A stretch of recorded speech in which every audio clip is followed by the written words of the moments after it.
kinetik enerji bərabərdirsə, yazıram ki, Y2 bərabərdir Y1. Kinetik enerji bərabərdirsə, bizə kütlələri fərqli verir, bir də impulsu soruşur.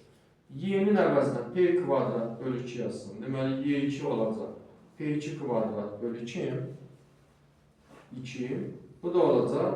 P1 kvadrat bölü 2M1. Burada 2'lər ixtisar edir.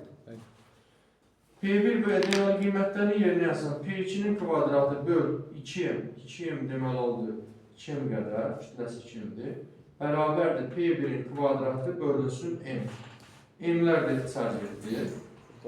Buradan P1'in kvadratı bölünsün P2'nin kvadratı bərabər olacaq 2'nin 1'in 2'ye nisbət. 2'də 1'in 0 olur. Çünki çarpaz vursaq həmin ifadəni verir. Buradan da P1 bölü P2'ni almaq üçün hər tərəfdən kök alıram. Bu da olur 1 bölünsün kök altı 2. Cavab.